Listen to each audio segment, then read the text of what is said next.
Boa tarde. Vamos iniciar? A Média não entrou, caso ela entrar, depois ela acompanha mais à frente. Tá bom, aqui.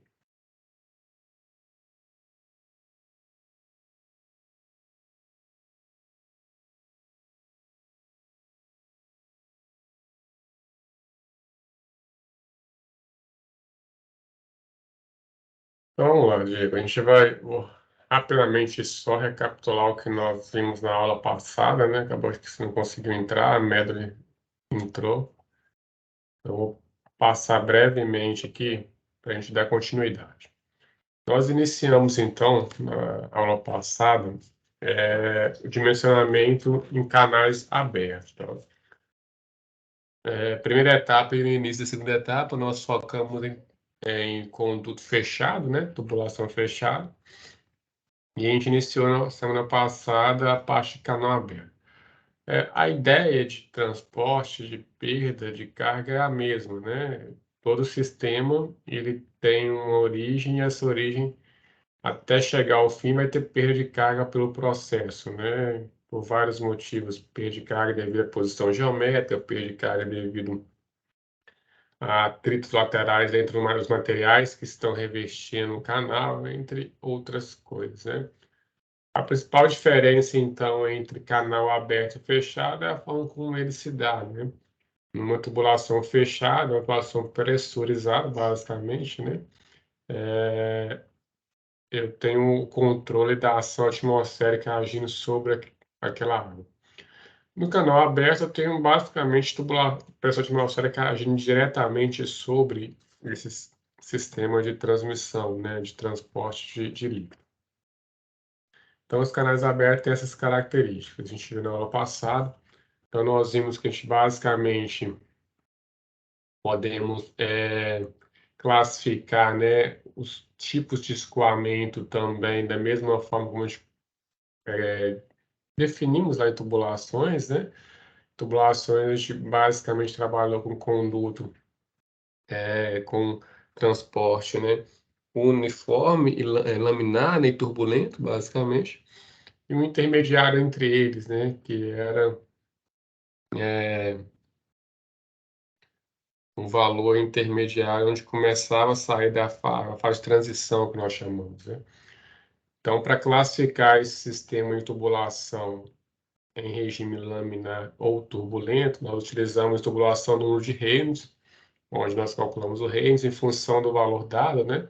Para Reynolds menor do que 2.000 era regime laminar, acima de 4.000 turbulento, entre 2.000 e 4.000 era a fase que a gente chamava de transição. Aqui também a gente vai classificar os nossos regimes de escoamento, só que não apenas como o tipo de fluxo que vai ter. Eu vou ter outras classificações, outras formas de classificar, né? Segundo o tempo, segundo tipo de o regime mesmo de escoamento do fluido, e por isso surgem outros parâmetros para nos balizar, tá?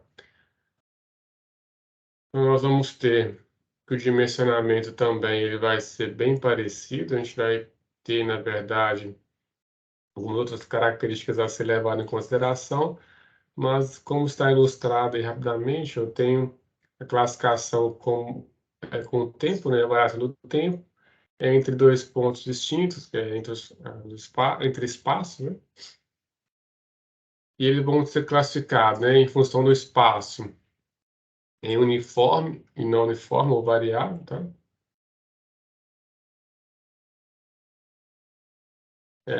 E vou ter categoria com escoamento, né? Gradualmente, classificado como gradualmente ou rapidamente variável. Basicamente, se dá quase tudo da mesma forma, né? Vai ficar tudo interligado a como as partículas se locomovem dentro desse sistema.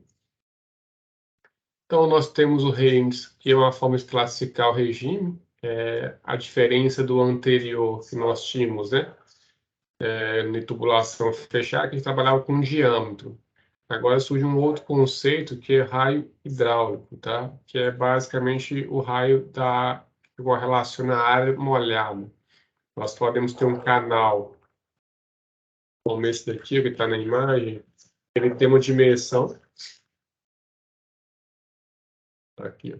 Ele tem uma profundidade, você está vendo como está aqui, só que a água não está correndo nele todo, né? Ele tem uma sola.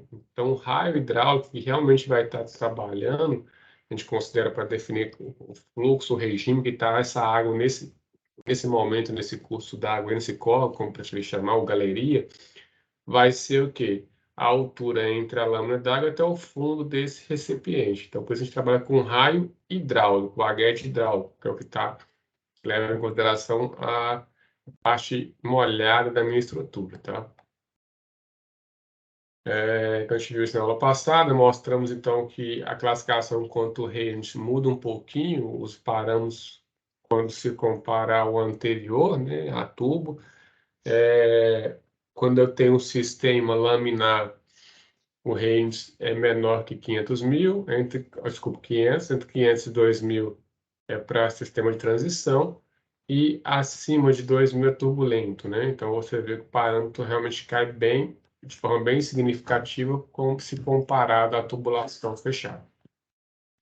Bom, aí, às vezes tem algumas dificuldades para a gente trabalhar corrente, surge então uma outra forma de classificar também o nosso escoamento, tá? Então, são várias formas de classificar, mas todas basicamente se dividem em duas, se for analisar de forma bem fria, né?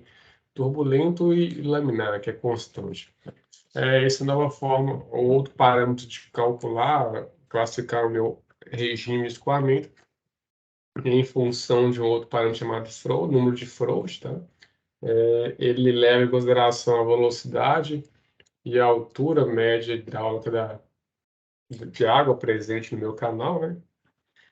Não a altura do canal como um todo, mas sim da lâmina d'água. Dessa forma, a gente vai ter também como classificar o REMS como sendo laminar ou turbulento, ou fase de transição, né? Regime, desculpa. Se o Freud, calculado pela forma que eu acabei de apresentar, for menor do que 1, regime laminar, se for igual a 1, transição, e se for maior do que 1, turbulento. Ah, William, qual que eu vou utilizar? Aí vai ficar, didaticamente, eu vou dar as informações que vai te levar a escolher um ou outro, né? Profissionalmente, você vai ver em função das suas dificuldades definir algum parâmetro, né? Ou questão mesmo normativa, né? Pode ter alguns órgãos que preferem trabalhar com Freud por ser mais preciso do que com Reynolds, né? Reynolds a gente tem que olhar no hábito, tem aquelas imprecisão, enfim, pode ser algo que dificulta um pouco mais o processo, tá?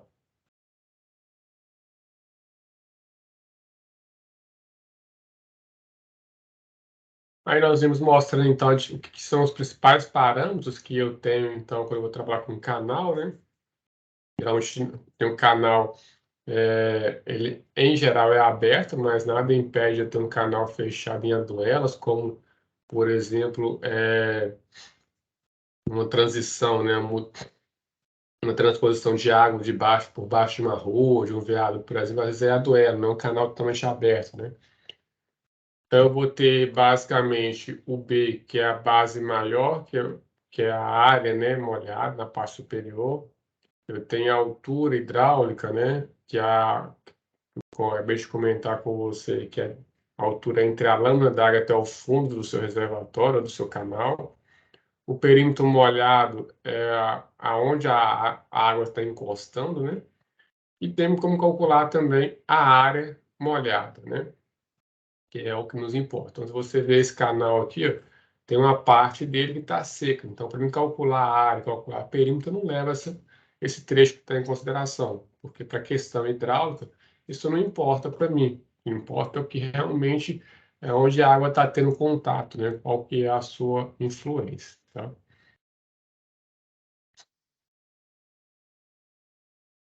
Então, é o que a gente veio fazendo essas definições, os parâmetros, eu não vou me ater tanto a isso que a gente deu na aula passada, mas só como eu estou revisando, só para a gente ter uma noção geral. O HM, que é a altura média, a gente pega em função da área molhada e da base maior. O raio hidráulico pode ser obtido da divisão da área molhada sobre o perímetro molhado, tá? E zero é a declividade do canal. Se ele está paralelo e horizontal, a declividade pode ser zero. Mas, geralmente a gente sempre coloca uma declividade transversal para a água facilitar o escoamento do líquido, né? Aí tem o IA, que é linha piezométrica, IF, que é linha de energia, enfim, algumas características que a gente viu.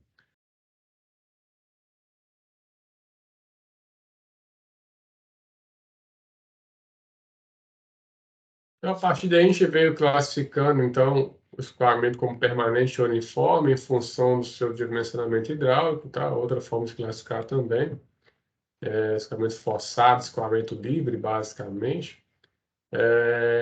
Em função disso, a gente consegue calcular a velocidade pela equação de Chese, onde eu tenho raio hidráulico, inclinação na minha superfície, um parâmetro C, que é uma constante de Money, tá? Essa constante de Money ela vai ser reduzida, onde a gente vai, em função desse parâmetro C que a gente vai ver mais à frente, utilizar a equação de Money para definir, então, vazões, altura de lâmina d'água, qual que é a largura mínima do canal, esse tipo de informação. Da mesma forma da anterior, eu tenho que vazão é velocidade vezes área. Eu posso ter velocidade sendo representada, então, por essa equação C vezes raio hidráulico vezes zero, né? Que é uma simplificação, basicamente, tá? Então, a gente consegue, em função dessas correlações, definir, então, as relações, né, de vazão, trabalhando com as correlações vazão, área molhada, raio hidráulico, ou seja, definir ou dimensionar meu canal hidráulico.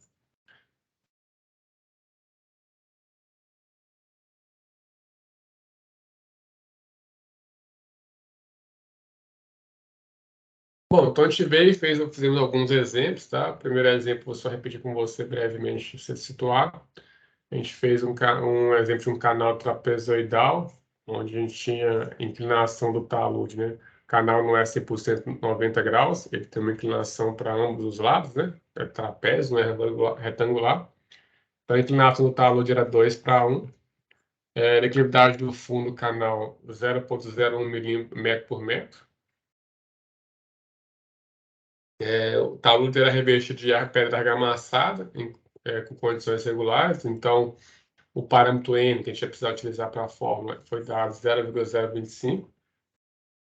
Na prática, como a gente faz para definir essa rugosidade, né, que é esse parâmetro M? Ele é tabelado em função do material. Aqui no exercício foi dado, né, mas se fala só que eu tenho pedra argamassada, por exemplo. Aí eu vou te dar uma tabela aqui que vai falar, ó,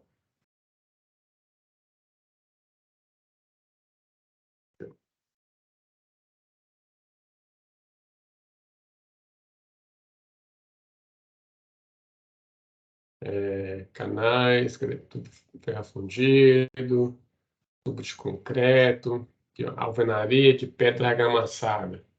Ele falou que é regular, a condição do escoamento regular. Então, eu tenho 0,025 a rugosidade, foi o que ele deu lá no enunciado.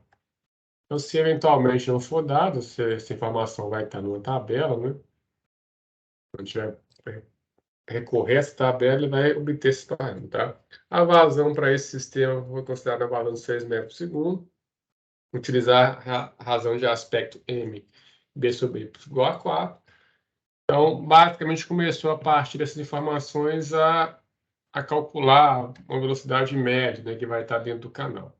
Para isso, então, foi calculado o parâmetro Z, tá? Que é um parâmetro de altura, que ele tem correlação com a inclinação que tem as paredes laterais do meu canal. Então, aqui eu tenho a razão de H sobre complemento horizontal sobre vertical, né? No nosso caso, o talude ele tem razão 2:1. Então, Z é igual a 2. Então, em função desse Z igual a 2 e desse M igual a 4, veio-se na tabela do coeficiente de fórmula, tá? Que é essa tabela aqui, ó, onde eu tenho, vou botar só mais uma que tem o cabeçalho, M e Z. Então, no nosso caso, o nosso M foi igual a 4. Eu venho aqui, ó, nessa coluna, primeira coluna, acho M igual a 4. Foi isso que aconteceu. Vim aqui e achei M igual a 4. Tá? E na última coluna, as demais colunas, ó, tem a variação de Z. Ó. Z igual a 0, meio, 1, 1,5, 1.5, 1.35 e 2. No nosso caso, vimos lá que o Z é igual a 2. Então, vou pegar a última coluna. Então, para Z, para M igual a 4 e Z igual a 2, o meu fator K, do parâmetro K, é 1.796.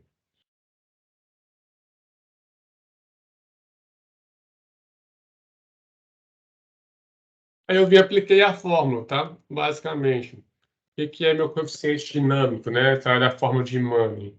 M vai ser igual a N, que é a rugosidade, vezes a vazão, raiz quadrada, né? Da inclinação do canal, que foi dado também. Então, eu tenho 0,025, que é um parâmetro de rugosidade dado, a vazão, que é 6, e a declividade do canal, 0,01.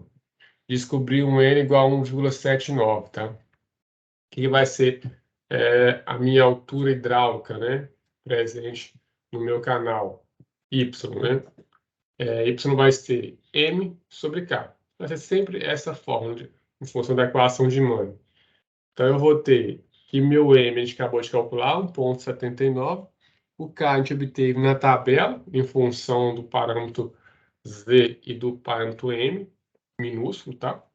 Eu tenho, então, que a minha altura hidráulica, que vai estar dentro desse canal, é de 0,996 metros, né? Menos de 1 metro praticamente, em função dessa vazão. Lógico, se eu aumentar a vazão que vai passar pelo canal, a minha altura hidráulica vai aumentar, né?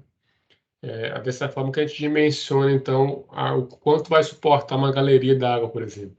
Então, a gente faz o estudo de cheia, né, que é estudo hidrológico, e estima qual que é o caso mais crítico previsto, né, de intensidade pluviométrica que vai ocorrer nos próximos anos, né? Então, a gente trabalha com estudo hidráulico para 10, 15, 20, 50, 100 anos, né, dependendo da estrutura hidráulica que você vai dimensionar. Por exemplo, para a ponte, o pessoal considera, né, que seja feito o estudo hidrológico com tempo de recorrência de 100 anos, né? Ou seja, qual a previsão, qual foi a maior chuva que ocorreu nos últimos 100 anos. Ou para outros sistemas menores, né? Aí o tempo de recorrência é um pouco menor. Mas, enfim, não é o caso aqui agora, que a gente não está estudando essa parte de estudo hidrológico, sim a dimensionamento hidráulico do sistema. Eu tenho, então, basicamente, definido, então, minha altura hidráulica, tá? Então, em função dela, eu consigo definir o meu Bzinho, que é a base menor do meu trapézio. Então, todo trapézio tem uma base maior e uma base menor. Então, a relação de M minúsculo, que é B sobre Y, igual a 4, eu consigo definir qual que é meu Bzinho, a minha base menor. Qual que é a minha base menor? Eu vou só isolar. Ó. Se eu tenho M minúsculo, nós já obtivemos, né? Que é 4, e temos o Y, a gente acabou de obter 0,96, eu tenho uma base menor igual a 0,98, tá? Então, quando a minha base maior vai ser o quê? 2 vezes Z vezes Y mais base menor. Então, o meu Z, o 2 é constante, o Z é 2, o Y 0,996, 996, né? E o B mais 3,98. Vai dar um valor, então, de base maior, 7,96. Então, eu vou ter um canal com essa dimensão de base maior, 7,96. O que vai ser minha área, então? O que é a área de um trapézio? Base maior mais base menor, dividido por 2 vezes a altura. O que é a altura, nesse caso aqui? É meu Y, que eu estou trabalhando só com a lâmina d'água. Então, minha área molhada vai ser 7,96, base maior, base menor, vezes Y. Ah, ué, por que eu não peguei a altura toda aqui, até na parte de cima, onde está fazendo contato aqui? Onde vai passar outra linha aqui agora. Nesse ponto aqui. porque aqui a água só está aqui embaixo. Então, não tem que pegar a altura toda. Estou trabalhando só com o que me importa, que é a área molhada. Então, a área molhada é essa parte de baixo aqui. Ó. Então, vamos calcular a área do trapézio, desse trapézio onde tem água, pegar a área da superfície, mas a base menor, né? Que é a área do trapézio, vezes a minha altura dividido por 2. Então, minha base maior, mais meu trapézio, mais a base menor, dividido por 2 vezes a minha altura. Deu uma área de 5,95 metros. O meu objetivo desde o início é descobrir qual é a velocidade média que está nesse canal. Qual que é a razão que tem entre velocidade e área? A gente sabe que vazão é igual a velocidade vezes área. A vazão foi dada de 6 metros por segundo. 6 metros cúbicos por segundo. A área a gente acabou de definir. Então, eu consigo definir qual que é a minha velocidade. Velocidade é vazão sobre área. Então, nós temos 6 dividido por 5,95, deu uma velocidade média aqui de 1,01 metros por segundo nesse sistema. Tá? Sei que foi rápido, mas, como eu disse, eu só estou relembrando aqui para situar, tentar te auxiliar um pouquinho. Aí depois a gente viu, Ô, né? professor, Sim. no caso desse dimensionamento aí do canal, você pegou a base superior aí até a altura da água, né? Que você falou. Exato. É Mas no porque caso, se eu for dimensionar um canal, eu for dimensionar o canal, ele ainda não recebeu a água. Não seria. Aí o que acontece? Ele não recebeu a água, perfeito. Mas o que nós vamos, o que é normativo trabalhar, Diego? Quando você vai dimensionar as dimensões de um canal, a vazão, você já parte do pressuposto que você já vai conhecer essa vazão. Como assim, William? Vamos supor duas situações de um canal. Uma galeria, por exemplo. Você é daqui de Patinga ou de cidade? Patinga mesmo. Patinga, né? Então, aqui em Patinga a gente tem várias galerias, você já sabe muito bem, ao longo da cidade que transporta a água, principalmente a água da chuva, né? Então, essas galerias foram dimensionadas para que, durante períodos chuvosos, chuvas intensas, aí ela consiga armazenar toda a água e transportar essa água. Só que ela não fica 100% cheia. Em dias normais, ela tem uma lâmina d'água muito pequena, porque são água que está correndo, águas que vêm, né, de algumas nascentes ao longo da cidade, né, que existe ao longo da própria cidade, que vai jogando água dentro desses cursos d'água. Quando a gente vai dimensionar, então, o que fez, o que gerou, né, o que levou para definir essas dimensões dessas vazões dessas galerias. Foi feito um estudo hidrológico por algum responsável técnico, onde ele fez o seguinte, olha, pegou as áreas, né, onde a galeria ia passar e fez um estudo histórico de chuva, precipitação. No primeiro ano, segundo, aí foi um estudo de 10, 20, 30 anos anteriores, né? Pegou todo o histórico e viu qual que foi o dia que mais choveu. Então tinha uma vazão, foi registrada uma vazão para aquele período. Em função dessa vazão, ele começou a dimensionar o canal. Olha, se eu tenho uma vazão de 10 metros cúbicos por segundo, qual que é a dimensão que precisaria ter para esse canal? Aí foi isso que ele fez. Então, ele partiu do pressuposto inicial, você falou, mas eu não sei, eu não tenho água ainda, mas como que eu vou definir o raio hidráulico? Então, o que é primeira forma de mencionar? É você imaginando que o seu sistema vai trabalhar ele todo cheio. Ele todo cheio, o que vai acontecer? Seu raio hidráulico é esse aqui tudo. Aí você vai e dimensiona. Então você já dá acaba sendo uma tentativa e erro, tá, Diego? A gente parte do pressuposto, uma altura de 2 metros com uma largura de 2 vai dar tendência e volume. Você verifica se essa área consegue manter essa vazão. Ah, não deu. Eu vi que precisa de uma de 3 metros de altura. Aí você vai fazendo teste. Aí você descobriu uma altura, por uma dimensão, né, de base e altura, que consiga armazenar essa vazão. Aí o que vai ocorrer? Olha, só que por norma, você vai ter que trabalhar sempre com a sua seção no máximo a 70% da altura. Ou seja, se eu cheguei que para armazenar ou transportar uma vazão de 10 metros por segundo, eu preciso de uma altura de 3 metros, se a seção for trabalhar cheia, se ela tem que ter 30% de folga, o que você vai fazer? Vai pegar aqui e colocar 1,3. Então, na verdade, a sua seção aqui, ó, a sua área morada está aqui, mas a sua seção, você vai ter que colocar uma duela maior. Aqui, tem que vir para cima aqui. Ó. Vai ter que instalar uma maior. Porque até aqui era 3 metros, que é o que você precisa para transportar essa vazão. Só que você não pode ter uma duela que trabalha no limite. Justamente porque aqui foi obtida uma vazão em função de dados históricos. A gente sabe, está vendo ultimamente, que está ocorrendo chuvas o quê? Fora do padrão. Então, já para tentar minimizar ou atender essa possibilidade de ocorrer variações, a gente já trabalha com uma folga. Então, calculei 3 metros de altura. Eu trabalho com 30% de folga. Então, esse canal aqui, na verdade, vai ter uma altura de pelo menos, ó, se a gente for colocar 30% de folga, né? 3,90. Então, não sei se eu consegui te responder.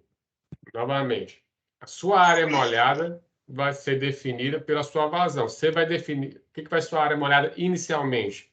Vai ser a dimensão máxima da sua vazão, da sua duela, do seu retângulo, do seu quadrado que você vai fazer de seção, do seu trapézio, do seu canal. Aí, a partir desse que você fez a estimativa de área molhada, de altura, beleza, deu para parte da minha vazão, aí você joga uma folga construtiva para justamente absorver eventuais valores, né, de água que possa cair no sistema que não foi considerado no início do dimensionamento. Lógico, nós sabemos novamente que hoje com os fatores climáticos, isso às vezes não é tão preciso mais, né? Ainda mais para os sistemas antigos. Basta ver que Patinhas tem vários trechos onde eu tenho galeria, Minas Gerais, né, outros trechos por aí para ir abaixo ou para cima, e nós temos, quando chove muito intenso, um transbordamento dessa água. Mas isso ocorreu porque já é um sistema que é muito antigo, a cidade cresceu muito além do que imaginava, né? Então, toda a área que antes não era que era solo, que a água batia e infiltrava, agora é impermeável, né? Bate no asfalto e tem que correr para os cursos d'água. Acaba que, às vezes, a galeria não suporta porque ela não foi considerada nesse crescimento todo. Essa é uma coisa que ocorre muito. Mas, de certa forma, a gente faz para calcular na prática seria dessa forma. A gente pega dados históricos que tem a vazão, em função dela a gente vai estimar as dimensões para a galeria, né? A altura e base, para ver se vai caber aquela vazão. Defini uma altura e base, chutei, igual eu falei, chutei um valor aqui de 2 para 2. Verifiquei o cálculo de vazão e desárea. Não suporto? Eu aumento a galeria, ou a base, ou a altura, que estiver disponível, né? Às vezes você não tem muita área disponível de base, mas você pode aumentar na altura. Ou aí você não pode aumentar muito na altura que já tem uma rua pronta, tem que aumentar na largura da base, enfim. Aí vai depender de cada situação. Mas você vai mexer na geometria até encontrar uma largura de base e altura do canal que atenda. Encontrou, você ainda vai jogar uma folga de 30%, que é para considerar o canal não trabalhando afogado, né? Trabalhando com borda livre. É eventuais casos de cheiro, como a gente comentou. Ok, Diego? Ok, entendi. O dimensionamento do canal é baseado na vazão do Justamente, a vazão que vai receber. Aí, receber. Aham, função da entendi. vazão, Foi, você vai brincando, entre aspas, brincando, né? aham, De foi bem, descobrir bem uma explicado. dimensão que atenda. Show, entendi. Isso acaba que a gente planilha tudo, né? Então, acaba ficando também Automatizado, né? automatizado, né? Então, você joga o valor lá A idade, e vai as ter. dimensões.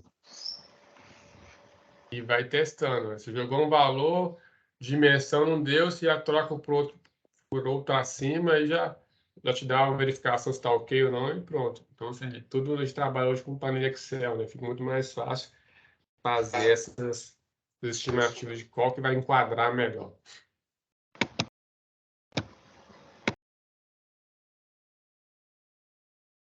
Bom, aí a gente fez para canal circular, é a mesma ideia, né? De um canal trapezoidal ou de um canal retangular ou quadrado, né? A diferença, da mesma forma que no canal trapezoidal eu tenho uma altura molhada que também eu vou ter, ok? O canal circular ele é um pouco mais, talvez, difícil de definir a área molhada, mas nada também que seja tão complexo assim, né? Então, tem algumas formulações que foram apresentadas para definir essa área molhada, o raio hidráulico e o perímetro, né? O perímetro de um círculo, né? 2 vezes o raio, né? 2πr. Aqui, só que eu não tenho meu raio hidráulico, o raio do círculo como um todo, porque a gente tem uma folga, né? Então, acaba que a gente tem que descobrir um raio auxiliar. Então, para isso, a gente já aplica direto uma formulação matemática para poder definir. A gente mostrou isso na aula passada. Da mesma forma como eu consigo trabalhar com formas de Money, né, que é correlação de tabelas para definir o K, que é a minha constante, aqui também é a mesma coisa, né? Não vai fugir muito. A diferença é que eu tenho uma tabela distinta quando eu tenho um canal circular para um canal trapézio, retangular ou quadrado. A gente fez um exemplo, então, também para canal circular, mesma coisa. Eu vou nem fazer ele, que eu vou fazer um próximo exercício, fica mais fácil de me entender. Bom, basicamente foi isso que a gente viu, né? Aí, de forma geral, a gente fez um resumozinho, né? Bem importante. O escoamento em pontos livres pode ser classificado segundo a variação em função do tempo e do espaço, né? Em função do tempo, eu tenho escoamentos chamados permanentes e não permanentes, ou variáveis, tá? Em função do espaço, escoamento uniforme, não uniforme, variado. Os canais eles têm elementos geométricos que viabilizam o seu estudo. Aí aqueles parâmetros que a gente ilustrou, né? Largura de barra, do topo, que é o B, a altura do escoamento, de água, raio hidráulico, que leva em consideração a altura ou raio da parte molhada, perímetro molhado, área molhada, enfim, esses tipos de parâmetros que a gente já tínhamos ilustrado. Temos correlações com a forma de Money para conseguir também dimensionar as dimensões de um determinado canal, em função da coeficiente de forma K, e da rugosidade do tipo de material que eu vou estar trabalhando. Então, são 2 parâmetros tabelados, enfim. Em resumo, seria isso, né? Bom, vou só fazer esses 3 exercícios aqui, que a gente vai um pouco para frente.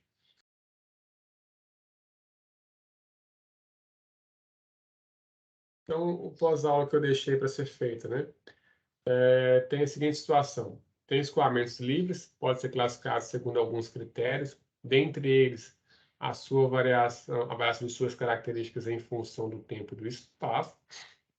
Em relação ao tempo, né, pode ser permanente ou variável. Já no que se refere ao espaço, são denominados uniforme ou variável, sendo esses últimos subdividem gradualmente ou bruscamente variável. Então, com base no texto e nos seus conhecimentos, marque a alternativa que melhor descreve a forma de analisar a classificação do escoamento em função do tempo. Tá? Então, em função do tempo, basicamente, né, a gente vai ter como característica, né,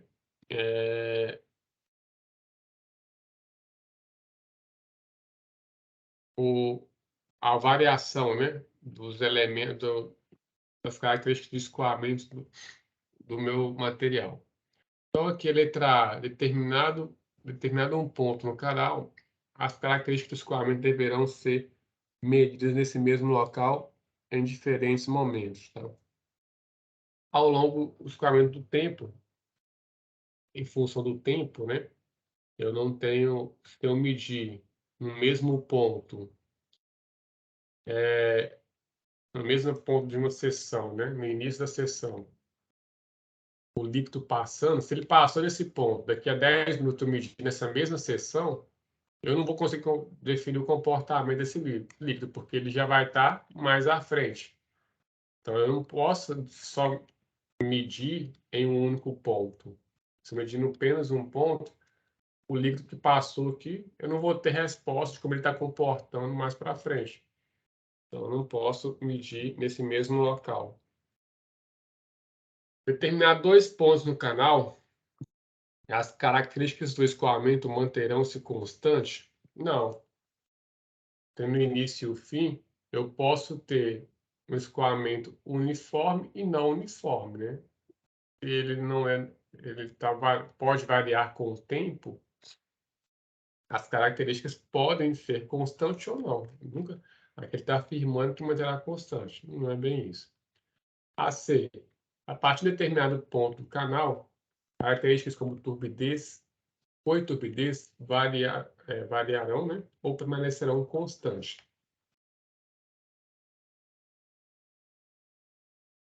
Aqui, basicamente, né, quando a gente trabalha com escoamento, a gente não está preocupado, a gente não está avaliando ou validando, né, características de cor e turbidez, está basicamente variando velocidade e comportamento das partículas do fluido, né? Então não se aplica. Na verdade, a nossa resposta correta aqui é a letra D, né? As características de escoamento em um ponto amontante, ou seja, no início, poderão variar ou se manter a mesma no ponto de jusante, né? Então, no ponto à frente, que é jusante, se ao longo do tempo meu escoamento variar for uniforme, a velocidade que entrou vai ser igual a que saiu. Mas se no meio aqui houve alguma coisa que teve uma turbulência, algo que variou a velocidade, o que vai ocorrer na jusante, na saída, os parâmetros podem ter alterado, né? Podem ser variados. Então, aqui, letra D. Número 2, elementos geométricos são fatores que viabilizam o estudo dos canais. Algumas diferenças entre os principais elementos das seções circulares e as demais formas de canais. Apesar dessas pequenas diferenças, os principais elementos conceitualmente dizendo permanecem iguais. Com base no trecho solicitados e seus conhecimentos, marca a alternativa que apresenta aqueles elementos geométricos que são conceitualmente iguais nas seções circulares e não circulares. Então, ou seja, quando eu tenho seção circular e não circular, quais são os parâmetros que serão sempre os mesmos, não se alterarão? Basicamente, vai ser a resposta letra D, né? Altura de água, Y, área molhada, A, e perímetro, P. Se eu tenho o diâmetro, né? É uma característica de uma tubulação circular. Se eu tenho um sistema trapezoidal ou retangular, eu não tenho diâmetro. Então, por isso que a letra A está errada, né? Então, tudo que tiver envolvendo diâmetro está errado porque eu só trabalho com diâmetro de tubulação circular. E ele está perguntando em quais, nas dois tipos de tubulações, né? Circular ou retangular, né? Ou trapezoidal, quais são os parâmetros que são os mesmos?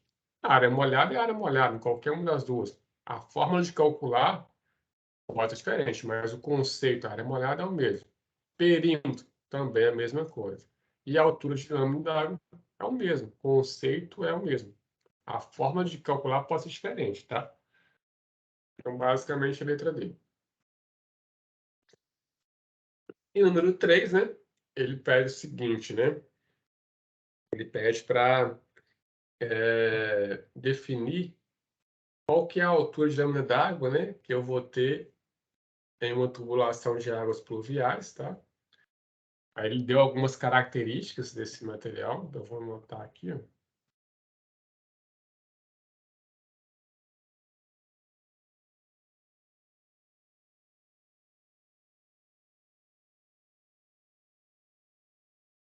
Me deu o N,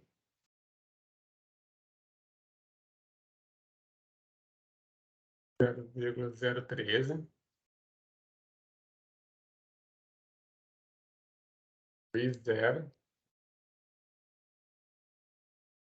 0,04, 0,4, né?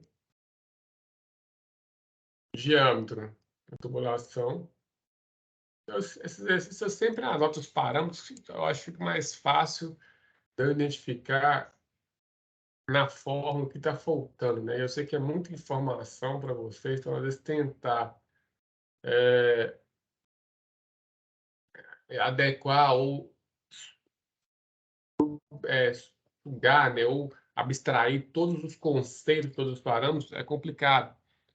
Para tentar facilitar, eu geralmente trabalho sempre dessa forma, né? Anoto tudo que eu tenho de informação e vejo quais as formulações matemáticas eu tenho disponível, né?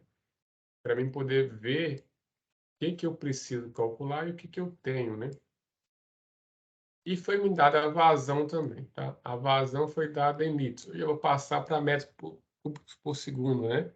Metros cúbicos por segundo eu pego 900 dividido por 1000. Então vai ser 0,9 metro cúbico por segundo. Então isso que a gente já fez várias outras transformações. Não vou me ater a esse ponto específico, tá? Bom, então aqui, a primeira coisa que a gente vai fazer é definir, né, qual que seria esse y, né, máximo que eu tenho na minha tubulação para ser calculado. Como está trazendo relação de diâmetro, quer dizer que eu tenho uma tubulação circular, tá? Independente, qual que é a grande diferença de mudança, né? Tubulação circular para canal trapezoidal ou os demais, né? Vai ser basicamente o parâmetro D, né? Ou parâmetro razão, né? Do parâmetro da minha constante K. No sistema trapezoidal, ao invés de ter D, eu tenho Y, né? Nesse caso, Y seria M sobre K. Aqui é D é igual a M sobre K. Onde K, então, vai ser basicamente igual a M maiúsculo sobre D. Okay? Só que nós temos uma fórmula que fala o seguinte, que o M, com a equação de Mannio, ele é igual a N, que é a rugosidade, Ô, professor, Oi? só uma pergunta aqui. Esse I zero aqui, no caso, zero de inicial, né? Não, em zero é porque é a declividade horizontal aqui do canal. Ah, assim, É porque assim, ó, então, esse I é tipo a inclinação, né? é uma, Inclinação, é uma inclinação, esse aqui, ó. porque declividade e inclinação são o mesmo termo. Isso, justamente. A inclinação e a declividade do canal. Então, o que acontece? Esse I, imagina esse canal, o furo nesse sentido aqui, ó. Tá vendo que o canal está inclinado? Então, o I é basicamente essa inclinação aqui, ó, entre uma horizontal Ele pode e ser o meu canal. negativo também? Ele pode ser negativo também? Então, a gente sempre trabalha com ele positivo, por quê? A gente considera a declividade em função do sentido do fluxo, né? Imaginando que a Tipo isso. água ela vai ser sempre do ponto mais alto para o ponto mais baixo. Então, a declividade tende a trabalhar com esse conceito. O que vai ocorrer se você entrar com elo negativo, né? Os seus valores vão ser dados negativo. Aí você vai ter que só fazer uma análise, né? Não existe uma vazão negativa, mas por quê? Eu considerei uma declividade contrária ao fluxo do meu sistema. Ah, tá. Porque normalmente é da montante para jusante, né? Aí a montante fica mais alta, né? Então Isso, a provável declividade ser sempre para baixo mesmo. exatamente. Isso é normal que a gente trabalha com esse conceito, sempre mais para facilitar, né? Uhum, beleza. Aí o I0 é justamente por isso, porque eu tenho essa declividade em relação horizontal. Pode ter um outro aí, que a gente até mostrou, que é IA e IF. Basicamente,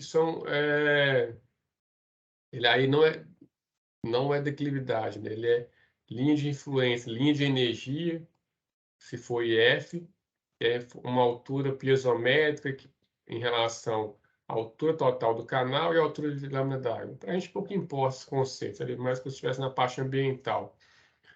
E o IA também, mas assim, nós não vamos nem utilizá-los. Tem nos slides anteriores a explicação deles melhor, mas basicamente por isso que tem I0, né? Só para identificar que seria essa inclinação horizontal, ou atividade horizontal. Então, o meu M, né? Para calcular a minha correlação com o MAN, ele é M, que é a rugosidade, vezes uma vazão,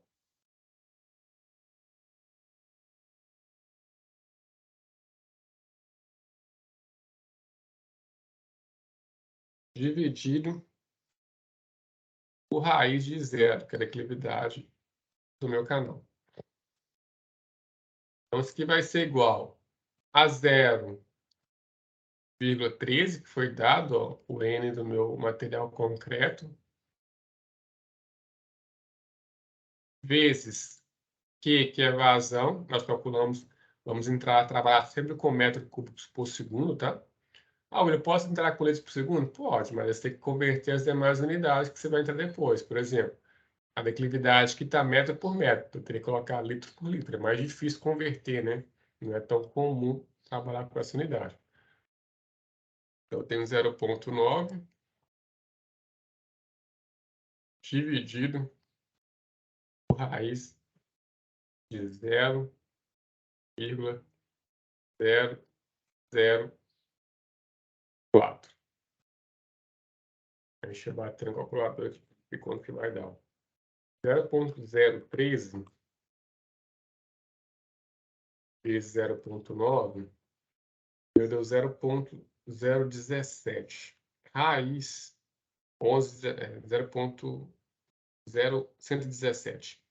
Raiz disso, pode dividir por raiz disso, né?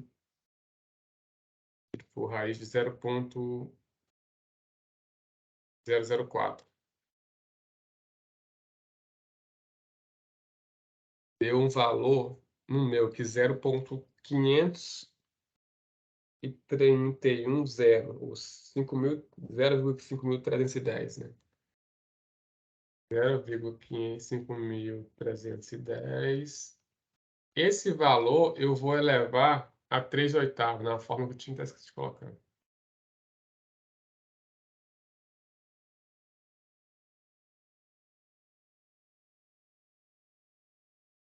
Três oitavos. Então, 3 dividido por 3 elevado, né? 0,510 elevado a 3 dividido por 8.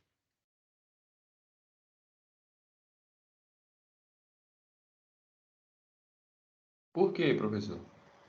Aqui, ó. Vou voltar aqui, vou pegar a fórmula, fica mais fácil para você visualizar na fórmula. Aqui. É da fórmula? É da fórmula. Aqui, ó.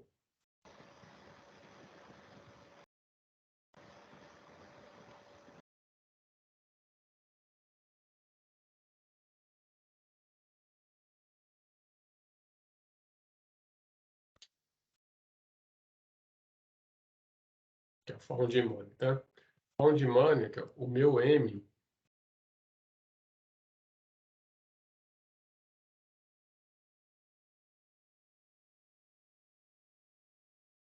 é isso aqui, ó. N, que é a rugosidade, vezes Q, que é a vazão, dividido por raiz de I0 elevado a 3/8. Esse resultado eu elevo a 3/8. Então, o nosso lá, ó, eu vou ter 0,13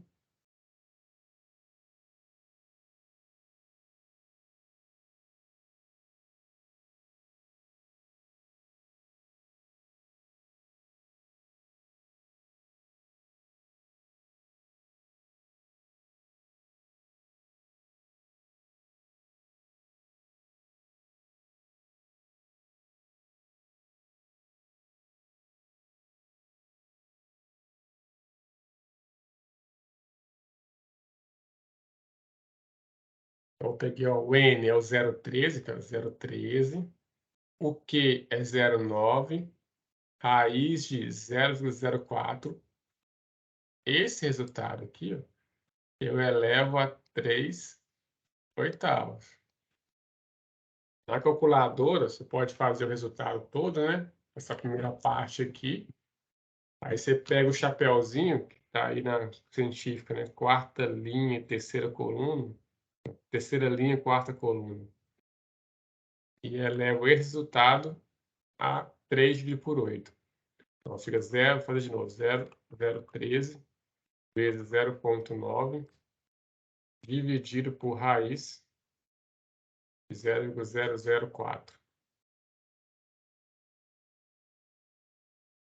Aí o meu deu 0,184993243. É esse resultado, eu aperto o chapeuzinho, abro parênteses, coloco 3 dividido por 8. Então, o valor de 0,53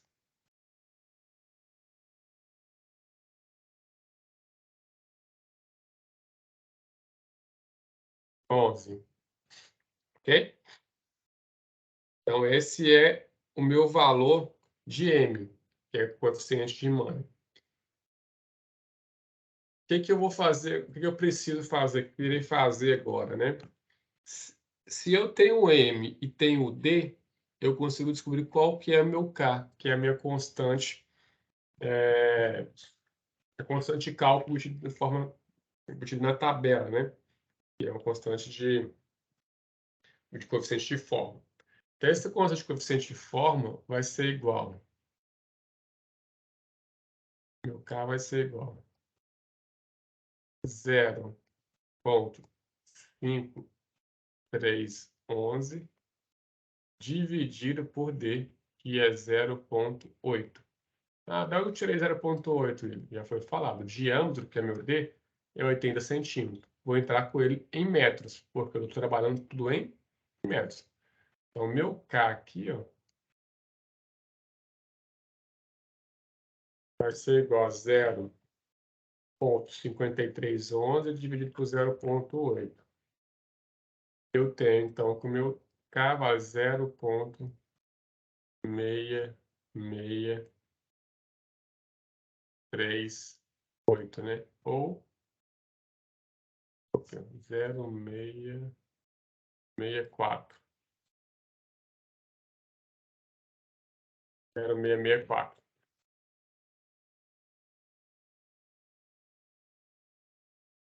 Até aqui, Diego, alguma dúvida? Quer que volte algum passo aqui? Então, eu vou só voltar rapidamente, só para você apresentar a sua dúvida, né? O que que eu estou fazendo? Para mim calcular, dimensionar a minha tubulação, dimensionar os diâmetros ou as larguras, eu utilizo, então, a fórmula de Mann, tá? Que é essa fórmula dada para essa letra M que eu falei para você aqui, ó. Essa fórmula N basicamente trabalha com a rugosidade do meio que vai estar transportando o meu líquido, a vazão e a declividade do canal.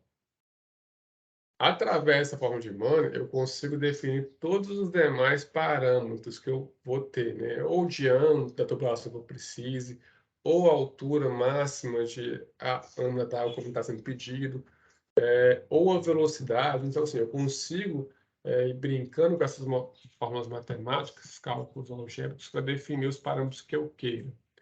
Então, o que que eu fiz até então? Calculei através dessa forma de Mann esse meu parâmetro M, para, em função dele, eu calcular a minha constante K, que é um coeficiente de forma, tá? Esse coeficiente de forma, a gente gera, o que eu estou fazendo? Na aula anterior, eu mostrei uma fórmula invertida de obter ele. Eu calculei os parâmetros, eu tinha os parâmetros D, né? E os parâmetros M, e a partir da tabela eu descobri qual que é o K. Agora não, agora eu tenho o K e vou descobrir na minha tabela, em função da razão. Deixa eu criar um slide branco aqui. Em função da minha tabela, um parâmetro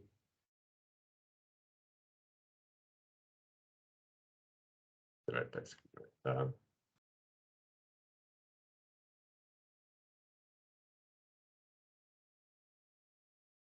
Deixar esse slide que eu já fiz, que é mais fácil. Então, por da minha tabela, tem isso aqui, ó. Eu tenho que a razão, né, de y sobre d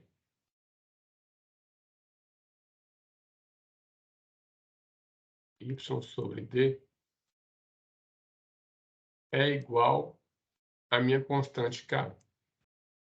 Aonde eu obtenho isso, Ida? Qual a relação que é isso? É na tabela aqui, ó. Tem uma tabela, e essa tabela aqui, ó.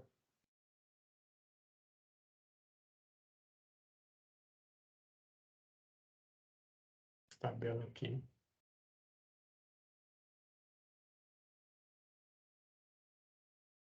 Onde, em função da razão y sobre d, eu descubro qual que é o meu parâmetro k, que é meu coeficiente de fórmula.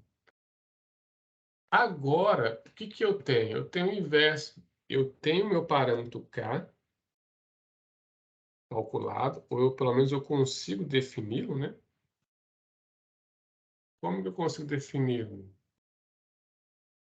Deixa eu só duplicar esse slide, já vai lá para o final, fica mais fácil, fica voltando aqui.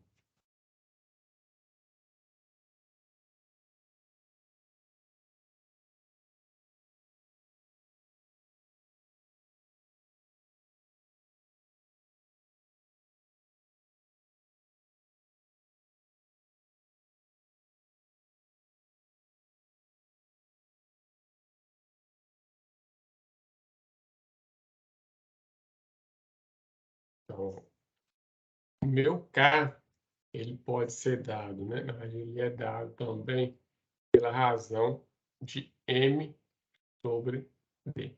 Então, isso aqui são fórmulas, tá? Foram dadas na aula anterior. Eu estou só pegando meu formulário e estou calculando, né? Então, meu k vai ser obtido por essa fórmula aqui. O que é o meu k? É o m, que é 0,513. A gente até calculou aqui, né? Estou voltando aqui à toa. Tá escrito.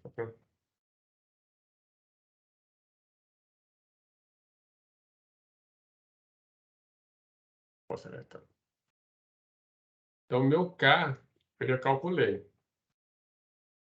Vou pegar a tabela aqui agora. Para k igual a 0,664, que é o que nós calculamos.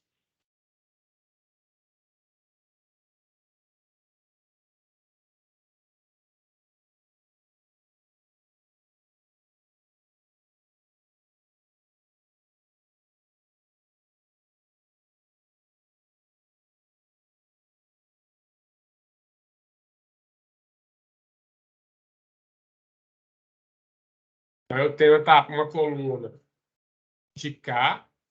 Para cada k, eu vou ter um y sobre d. Então, eu tenho 3 colunas. Então, o nosso k vale quanto? 0,664. Aqui eu tenho 0,24, está aumentando. 0,375. Vou para a próxima coluna. 0,383. Chegou até 0,586. Ah, não era essa coluna de k ainda. Então, meu k é outro. Vem descendo aqui, ó. 0,612, 0,649, 0,651.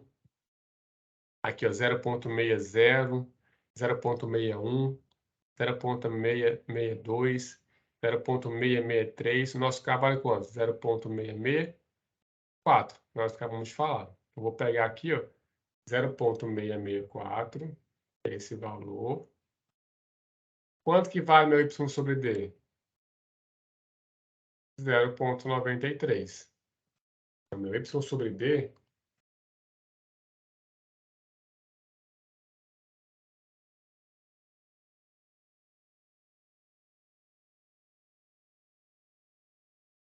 para cá igual a 0,0634, né? Que é que nós tínhamos calculado. Aqui embaixo, aqui, ó. O meu y vale 0,93. Tá? Então, a razão y sobre b. Então, quanto que vale o y aqui? Ó? Y vai ser igual a quanto? Vai ser igual, multiplicando e invertindo, 0,93 vezes o meu d. Quanto que é meu d? 0,93 vezes o d, que é 0,8. Então, 0,93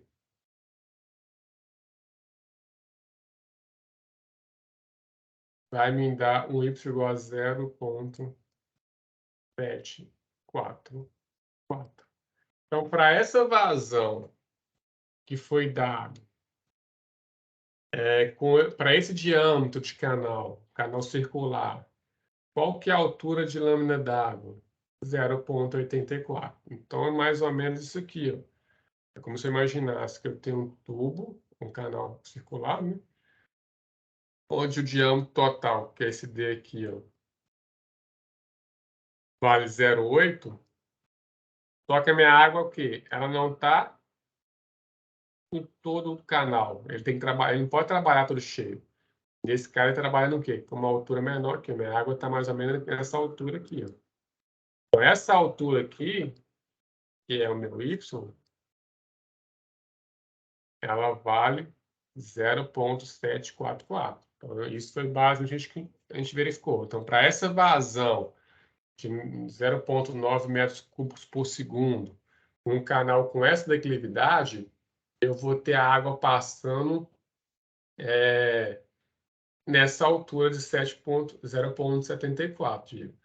Mas, eventualmente, assim, William, eu não quero, eu estou achando que eu preciso trabalhar com mais folga, né? Eu queria manter esse canal com esse mesmo diâmetro, mas o que eu poderia fazer para trabalhar com ele com mais folga? Mexer na inclinação do canal, ou seja, colocar uma máquina para deixar esse canal aqui mais inclinado, né? Ao invés dele estar com inclinação de 0,04 metros por metro, põe, sei lá, 1% de declividade, seria 1 para 1, praticamente. Ou seja, ele vai escoar água muito mais rápido, né? A água vai ter uma velocidade maior, consequentemente, essa altura de lâmina d'água aqui, ó, vai diminuir. Beleza?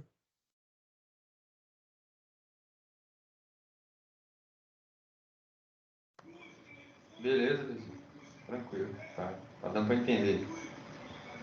Então, só para aproveitar, então, que a gente está entendendo, a gente entendeu, eu vou deixar um pós-aula desse exercício, que vai ser o mesmo exercício, só que a gente vai só alterar, que eu acabei de falar com você aqui agora. Trocar o I0 aqui, ó, em vez de ser 0,04, vamos colocar aqui, ó, o I0 igual a 0,01 metro por metro. Eu quero ver quanto que vai dar de altura de lâmina d'água, beleza? Então fica isso como exercício para você fazer para a gente. Deixa eu anotar aqui, rapidão.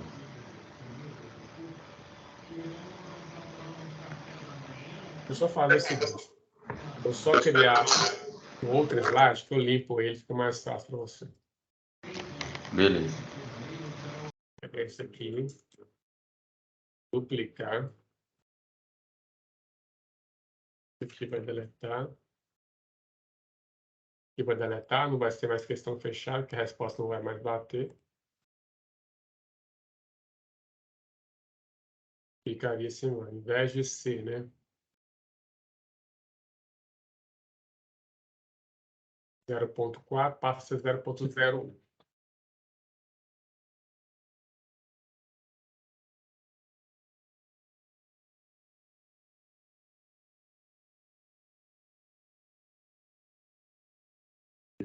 Vou fazer até melhor. Vou jogar uma captura aqui, vou jogar lá no grupo para você já ver.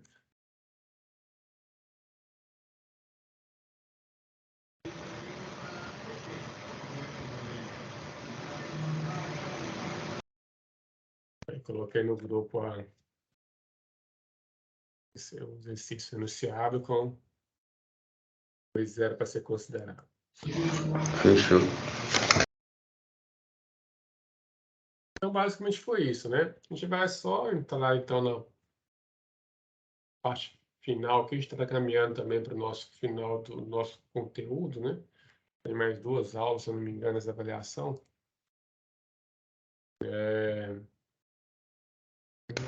Isso que eu ia olhar com você, professor, sobre a avaliação, se a gente vai fazer igual a gente fez da primeira, ou se a gente vai seguir o calendário da escola. Não, a gente vai fazer uma semana depois, né? O calendário da escola tá para semana do dia 28, né? 28 não, 21, né? Sem ser nessa agora, na outra.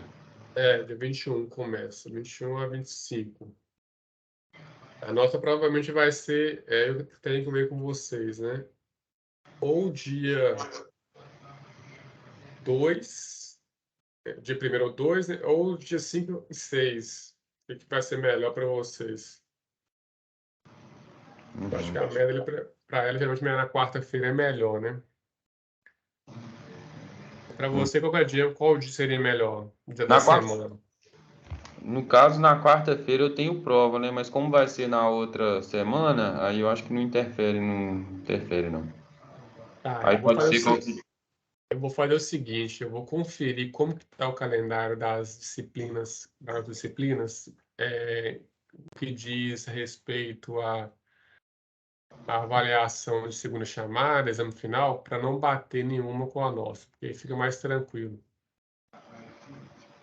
Depois eu também até ver se você tem alguma segunda chamada que você vai precisar realizar ou não. Não, Então, mas tô tranquilo. Eu posso marcar na semana do dia, provavelmente dia 30 mesmo.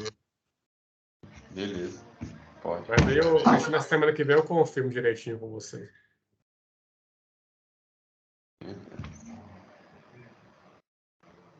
A gente vai ter basicamente mais 3 aulas que nós temos ainda.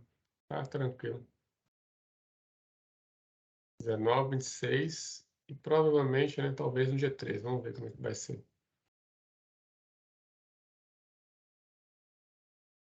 Então vamos só dar continuidade aqui.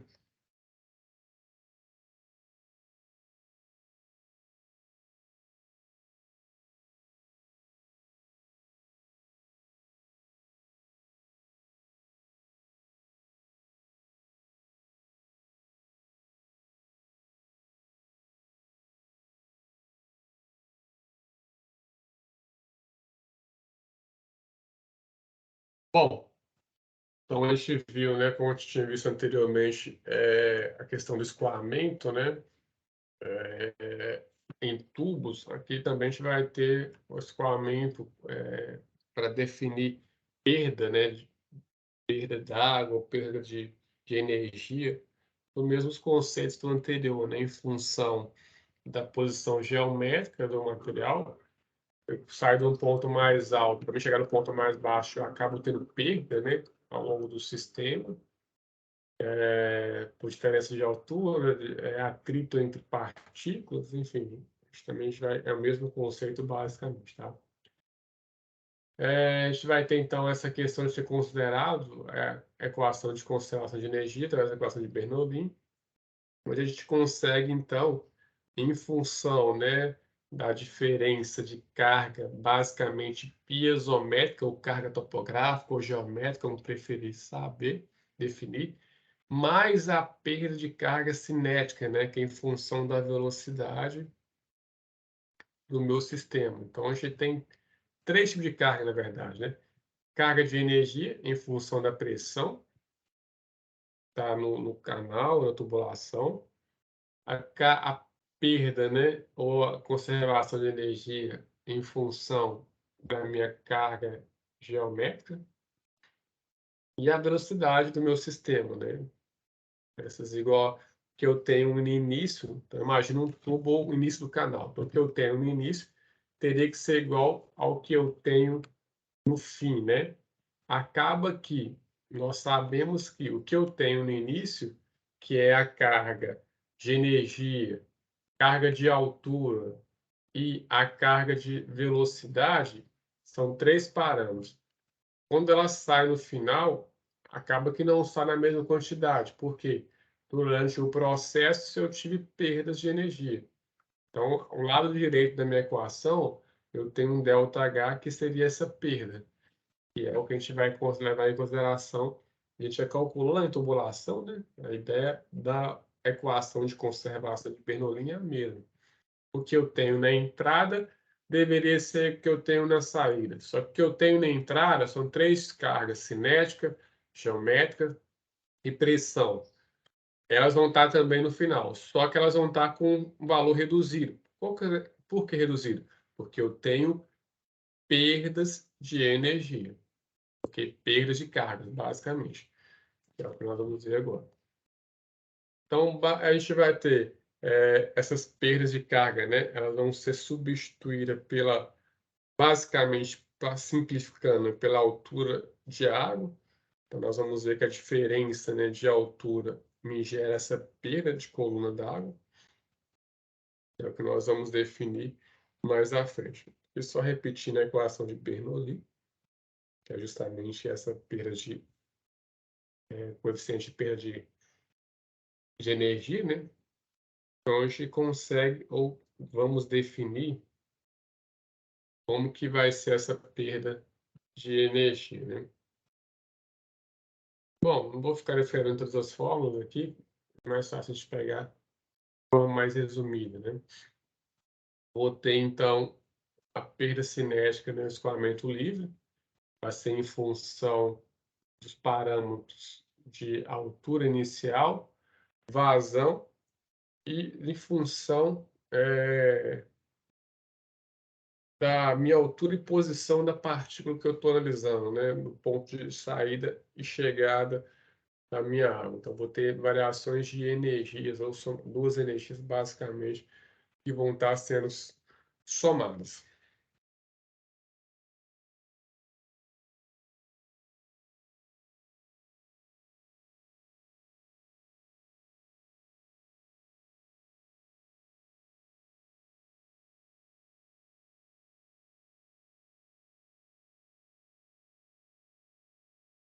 Vou ir direto ao ponto, que fica mais fácil para a gente. Então, a classificação, né, com o aluno de Freud, ela vai nos dar condições, então, de definir como que é o regime, né? Se é subcrítico, se é crítico, supercrítico, basicamente, em função desse parâmetro F, né? Ele é calculado, como eu já mostrei na aula passada, mostrei no início da aula também, novamente, em função da velocidade, da gravidade e da altura hidráulica, né, da água dentro do meu sistema.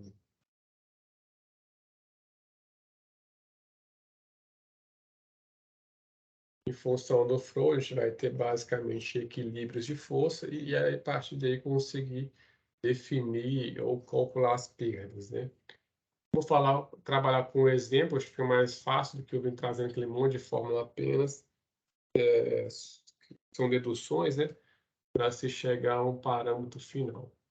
Então, a gente vai ter uma rede de drenagem pluvial, tá? Trabalhando com diâmetro e altura de água de 80 e 30 centímetros, respectivamente. Então, se você vê o raio hidráulico, ou a altura hidráulica, na verdade, né? É diferente do diâmetro, ela está trabalhando com uma folga significativa na tubulação. Uma tubulação de 80, o nível da água está passando a 30 centímetros, né, de altura. A partir desse ponto, essa doutora teve seu diâmetro reduzido. Passou de 50 para 40 centímetros, respectivamente. Ou seja, eu tinha um diâmetro muito maior, onde a água se escoava de forma tranquila, tinha espaço, era menos atrito.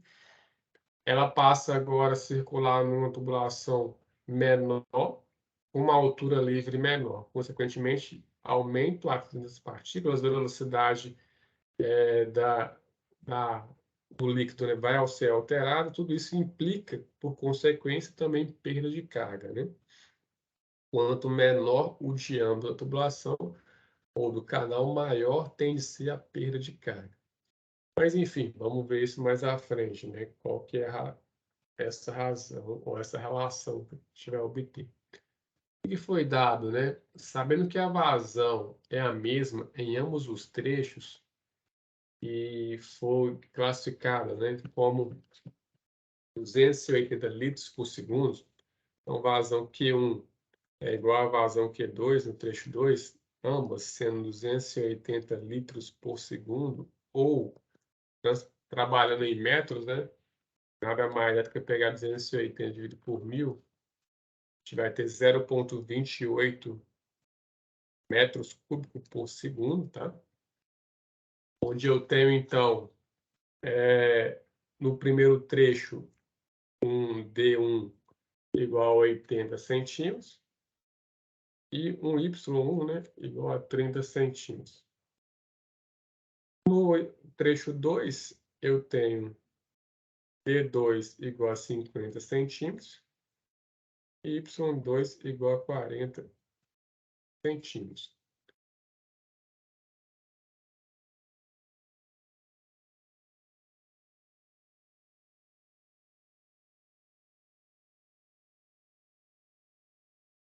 Então, basicamente, o que a gente vai ter, né? No primeiro trecho, vou ter uma determinada inclinação para esse trecho. Ele vai ser dado pelo delta 1 aí. Ele é basicamente o quê, né? 2 vezes arco cosseno de 1 menos 2 vezes y sobre d. No primeiro trecho, o y vale quanto? 0,3, que ele falou que é a altura de lâmina d'água. E o d vale 0,8. Então, você vai ter basicamente um valor de 151 graus. Como assim, Will? Se você pegar a calculadora e bater, você vai ter 1 menos 2 vezes, né? 2 vezes y, que é 0,3, dividido por 0,8. Você vai ter um valor de 0,25, né? Que é o resultado. Só que a fórmula já está falando para você que é arco cosseno, né? O que é o arco cosseno? É um valor cujo o resultado me gerou esse valor, esse ângulo, né? Então, arco cosseno, ou cosseno a menos 1 na calculadora, você vai pegar, bater cosseno a menos 1 de 0,25, né?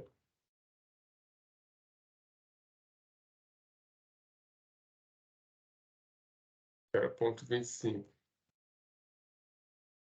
Cosseno a menos 1, 0,25, vai me dar um valor de 75 graus, 31 minutos e 20 segundos, né? Só que é o arco cosseno vezes 2. Então, 151 graus, basicamente, tá? Que é igual a 2,63 radianos.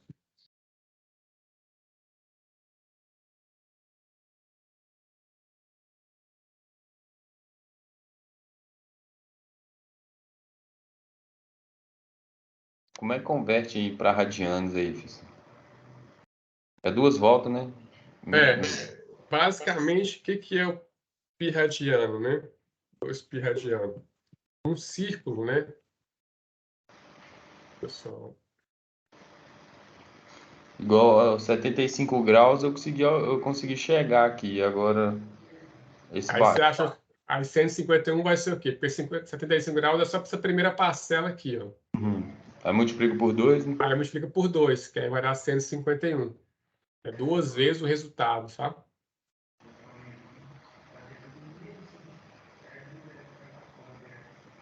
Mas você vai pedir algum resultado em radianos?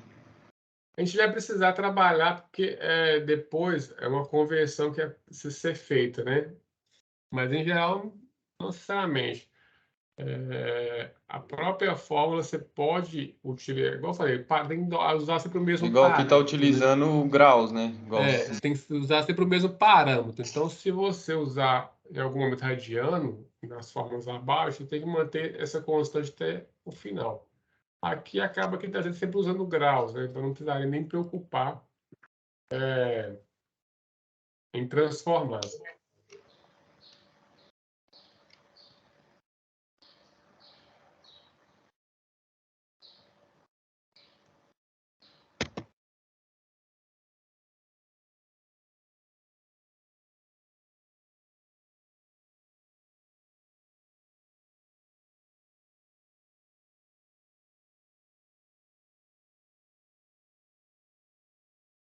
Então vamos lá. Depois a gente volta a transformar o radiano se for preciso aqui. Mas o radiano é 2, regra de 3, né? 360 graus é igual a 2 pi radiano. Aí você pega 151 graus é igual a x, basicamente. Mas vamos lá, vamos seguir, né? Então, o que vai ser minha área aqui? A área, ela é igual ao d ao quadrado vezes o ângulo que nós acabamos de obter, que é 151, menos seno do ângulo dividido por 8.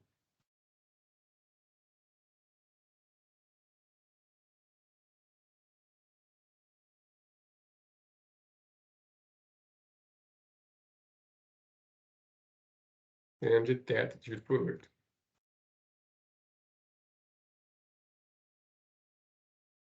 Quanto que vale o nosso D? O diâmetro, né? De terra, 0,8.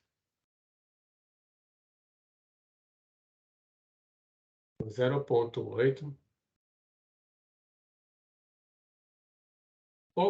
Por que que a gente está... Ele converteu aqui em cima e aqui embaixo apareceu esse π sobre 180 em ambos os ângulos, né? Ele está trabalhando com ele em radiano. Então, assim, indiretamente, embaixo ele já está convertendo, multiplicando por π sobre 180, tá? É uma forma direta de poder fazer essa conversão.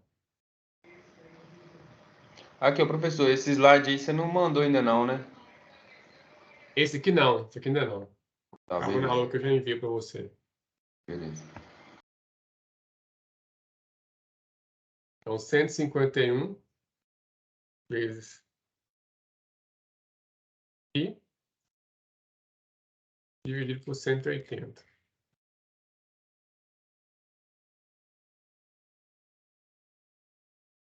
Então, aqui eu tenho 2,63 radiano, que é o que ele calculou aqui em cima, né?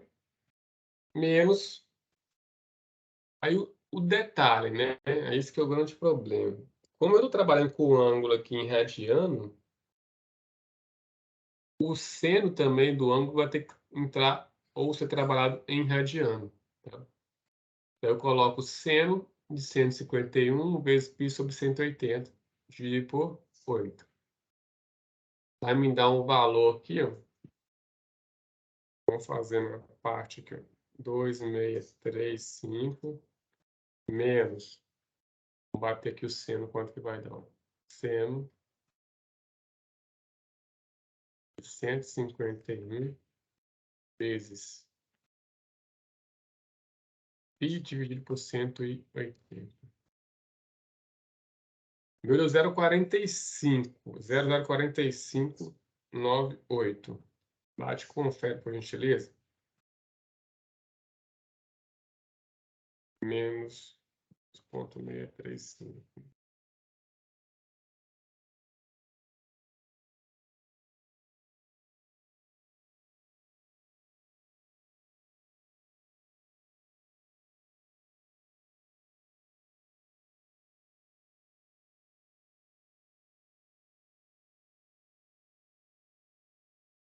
0,256. Aqui está errado.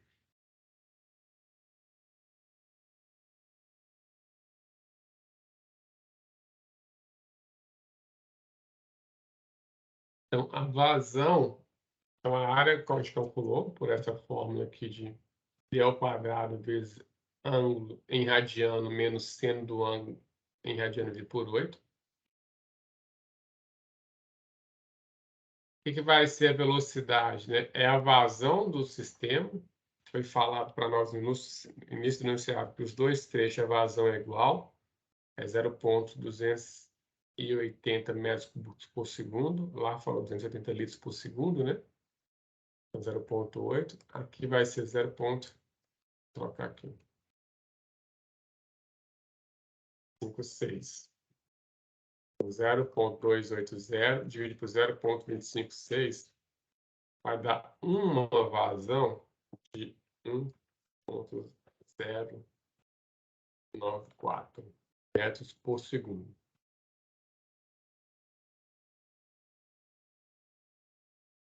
O que é o número de Froude? Froude é velocidade dividido pela gravidade vezes a altura média de lâmina d'água, né? Então, eu tenho que... A minha vazão, a minha velocidade, a gente acabou de calcular. Gravidade, 9,8. E a altura, né, meu YHM no primeiro trecho é 0,3. Então, como que vai ser o regime nesse trecho, né? Vai ser 1,094 dividido por raiz de 9,8 vezes 0,3.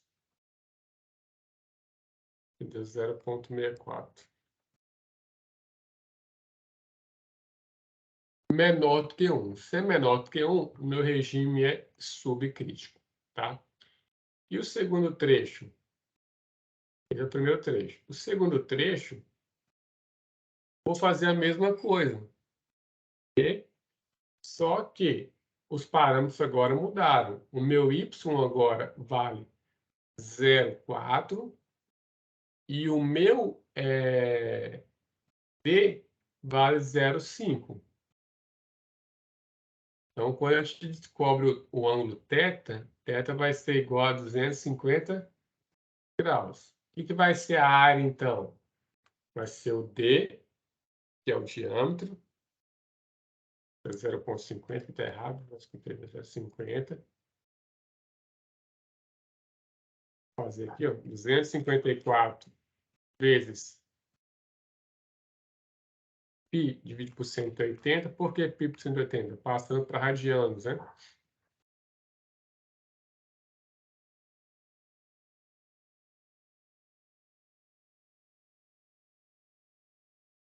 Seno de 254 vezes π dividido por 180. Eu até entendi a fórmula aqui, professor, mas eu não estou conseguindo chegar nos resultados, não. Depois eu vou calcular com mais paciência aqui. O anterior você conseguiu? Não, Vamos mas voltar nele. A gente está com o tempo rapidinho, mas tem mais uns 10 minutinhos, vamos só voltar ele com calma. A gente faz passo a passo. Ó. O ângulo você conseguiu descobrir, né? Aquela hora. Ficou 75 vezes 2. Você achou 151, correto? Essa parte eu entendi. Beleza. Aí aqui, ó, o que a gente vai pegar? Você pega a calculadora, eu faço separado. 151 vezes. Aí eu abro o parênteses na calculadora, ponho π dividido por 180. Aí essa parcela aqui, ó, deu 2,6? 2,63, exato. 3,65. Leva pelo menos 3 casas decimal para ter uma precisão maior. Aqui eu venho aqui, ó, vou anotar aqui, ó. Essa parcela aqui, ó, 2,635, correto? Isso aqui está em radiano, é o que eu tinha calculado aqui em cima, basicamente. Aqui, ó. E embaixo, o que é o seno? Vou fazer a mesma coisa. O seno vai ser igual. Seno, abro parênteses, 151 vezes. Aí eu abro outro parênteses, coloco π dividido por 180. Fecho os dois parênteses. Vai me dar um valor aqui, ó, de 0,045.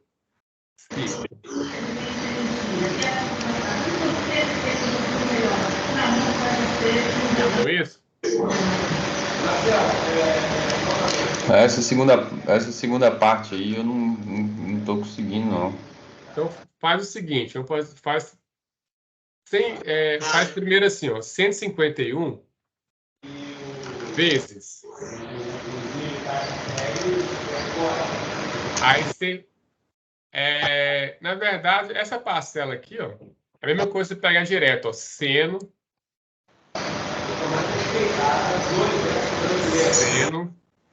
de 263, ó, 2,63. Isso aqui, ó. Ah, não, agora eu consegui. Não é igual isso aqui? Se você pegar agora seno e colocar 2,635, vai dar esse valor aqui, ó. Agora deu. Deu, né? É porque vai com calma mesmo. Primeira vez é mais chatinho.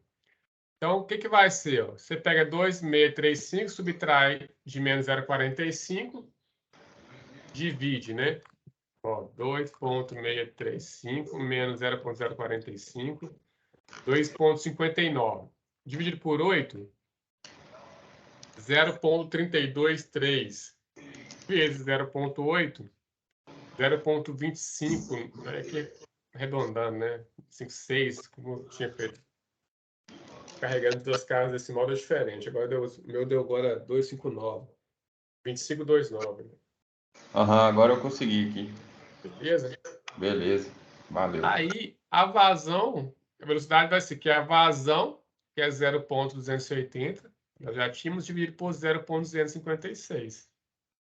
Isso vai ser igual a 1,094, que é a minha velocidade.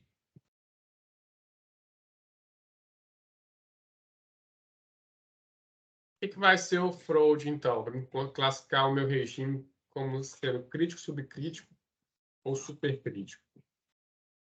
Freud vai ser a velocidade, a gente acabou de calcular, dividido por raiz de 9,8 vezes 3. 9,8 é a gravidade, 0,3 que é a altura de lâmina d'água no primeiro trecho, vai me dar o flow de 0,64, menor que um regime subcrítico.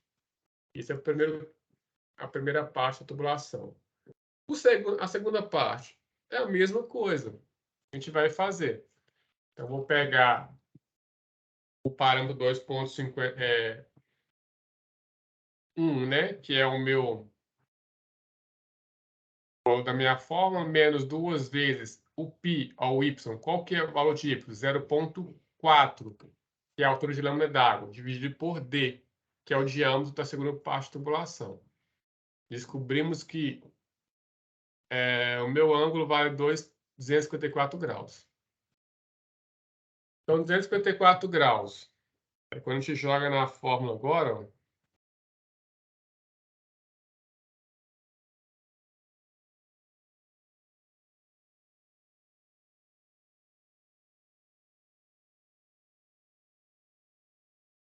terreno de 4,42. Então, essa parcela aqui, ó, tá 0,0772. Eu já peguei esse valor aqui, ó, de 4,429, já fiz o seno direto dele. Seno desse valor aqui deu 0,072.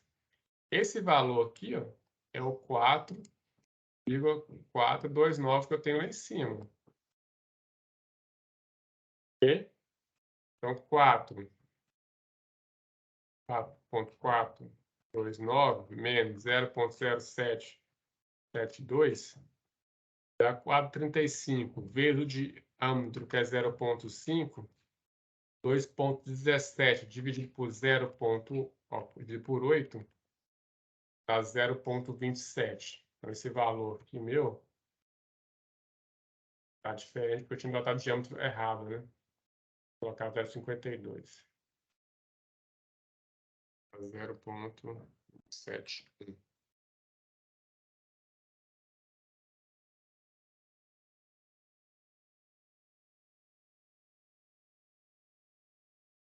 Vou pegar 0,280 dividido por 0,271. Eu tenho minha vazão como 1,0. Minha velocidade, né? 3,3.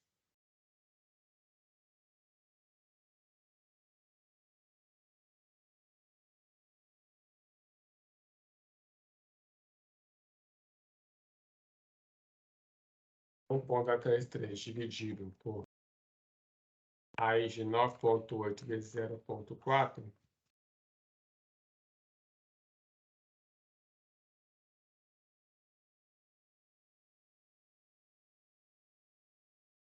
0,825. Menor do que 1. Ele continua sendo subcrítico, né? Aqui tá.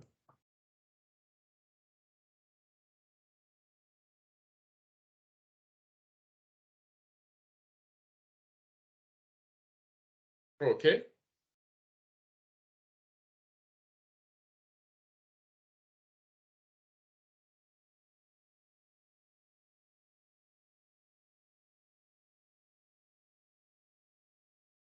Beleza, Diego? Beleza, eu entendi. Então, vamos ficar por aqui hoje, senão fica muita coisa, muita informação. O que eu peço para você, né? Fazer aquele exemplo que eu deixei já lá no grupo, você fazer, e repetir esses dois cálculos que a gente acabou de fazer de regime aqui, ó, porque a gente confere se a gente fez certinho, né? Uhum. E aí você pode fazer para entregar como pós-trabalho, tá? Como você não fez na aula passada, você já faz esse como pós-trabalho. Pronto. Então é refazer isso basicamente que foi feito aqui. No mais, é isso por enquanto. Vou jogar esse material lá no grupo agora para vocês, você já ter já disponibilizado. Beleza. Igual você falou, foi bastante informação.